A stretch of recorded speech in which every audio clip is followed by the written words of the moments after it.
Welcome back, everybody. Our next guest, I'm so proud to welcome back to the show. She is the chairwoman of the House Republican Conference and a proud representative for the state of New York. Joining us right now, Congresswoman Elise Stefanik. Congresswoman, great to have you on the show again. Good to be with you, John. You have been leading the charge against the January 6th committee and all of its flaws, all of its false information. You got a chance to see what was supposed to be their best shot last night. They were talking about raising the roof. Your takeaway from last night's first primetime hearing? Well, my takeaway was that it was an abject failure, and the American people see it for exactly what it is, which is a partisan political circus. The purpose of the January 6th committee, with only Nancy Pelosi's appointees, is not to focus on how to make sure the Capitol is more secure, and they're not focused on getting to the facts that led up to January 6th. What they are focused on is punishing their political opponents, smearing Donald Trump, smearing his voters, and smearing Republican members of Congress who have called out this committee as illegitimate, which is factually correct. Really important for your viewers to know, John, and I know you've done reporting on this, this is the only committee in the history of Congress where you don't have any Republican-appointed members, where there's only one party, a majority party, with no minority party views. So no opportunity to cross-examine witnesses, no opportunity to look at evidence. And what did we see last night? We saw doctored evidence, we saw cherry-picked videos, and you've already seen some of those witness testimonies speak out of how just disingenuous and political Nancy Pelosi has turned this into. Yeah, it's not about the facts, it's about the effect, and that's such a shame. I can't imagine the 9/11 Commission stooping to the level that we saw yesterday, but we did it. And now I want to get to the issue that I know you do care about, and this should be above politics, right? It's making the Capitol more safe.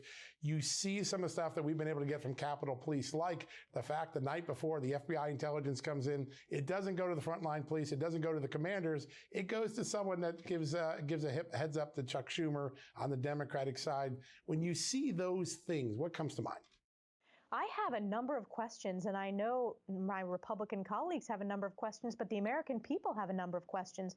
Why was that intelligence only shared with Chuck Schumer's office? Why was it treated as political and not just sheer intelligence? Why was that not shared with the U.S. Capitol Police on the front lines?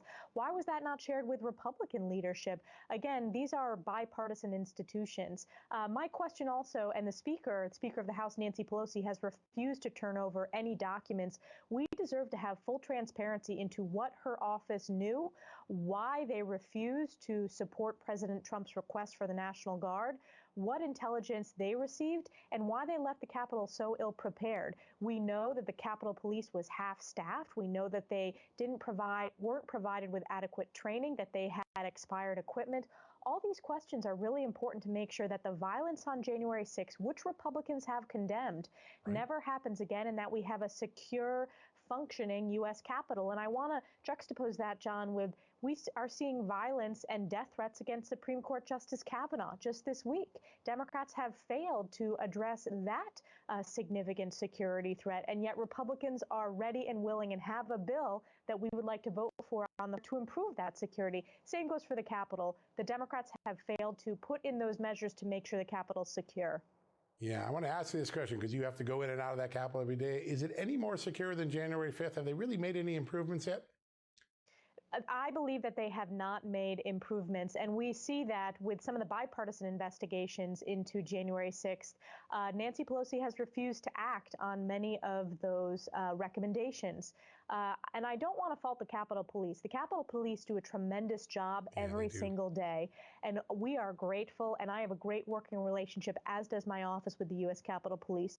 What concerns me is the politicization by the Speaker's office when it comes to overseeing the Sergeant-at-Arms and how they interact with the Capitol Police. I'll give you an example, John. They have magnetometers outside the House floor for members of Congress to walk through. I believe those are unconstitutional in the sense that you can't block elected members of Congress from going in to vote. But it has created a very bad sort of atmosphere of Nancy Pelosi sowing doubt among members of Congress for their safety on the House floor. I'll tell you, we function more effectively as an institution without those magnetometers there.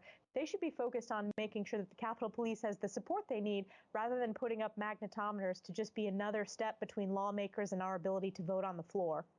Yeah, no doubt. Another thing they've done is they've impugned a lot of the names of Republican lawmakers. Scott Perry got mentioned in the hearing last night. I haven't seen any evidence to back up what Liz Cheney said there. Barry Loudermilk, I think, got a thing. Do you have any reason to believe that the claims that the committee has made against those members are true? No, this is about smearing Republican members, smearing political opponents, and it really is the left's obsession with continuing to not be able to beat Republicans, let alone Donald Trump, at the ballot box, especially looking forward to the midterms and the next presidential, that they want to, assign criminality where it doesn't exist. In the case of going after members, this is an illegitimate committee. You cannot issue a subpoena without discussion with a ranking member. A ranking member is of the opposing party, appointed by the opposing party. There are no appointments by Leader McCarthy. They are all handpicked by Nancy Pelosi, including Liz Cheney and Adam Kinzinger, who are truly parrots and puppets of Nancy Pelosi at this point. So I stand by my colleagues. They are focused on the issues that matter to the American people, John. They are focused on inflation, the soaring gas prices, the crime crisis in America. And when it comes to securing the Capitol, it's Republicans that are asking the tough questions, and we're conducting our own investigation since they were booted off committee to ensure that we put forth recommendations so that the Capitol is more secure in the future. Yeah, that's so important. Your predecessor, who used to be a member of the Republican caucus, had an odd language last night. She said, we're going to show what caused those people to commit violence on January 6th as though they were robots. There was some secret force trading them. I mean, aren't the people who commit the violence responsible for their own behavior? People are responsible for their own behavior, and they need to face accountability. Republicans have been very clear that any criminal acts or the destruction, the violence must be prosecuted to the fullest extent of the law. What makes Republicans different from Democrats is we call out violence no matter where or when it happens. So throughout the entirety of 2020, when you saw those vicious, violent riots, those looters, the burning of cities to the ground, the desecration of federal statues, of federal buildings, Republicans condemned that. It was Democrats who were silent, who said those were peaceful protesters. Any type of violence is not peaceful protest. We stand by the constitutional rights for peaceful protest, but we always condemn violence. Yeah, that's exactly right.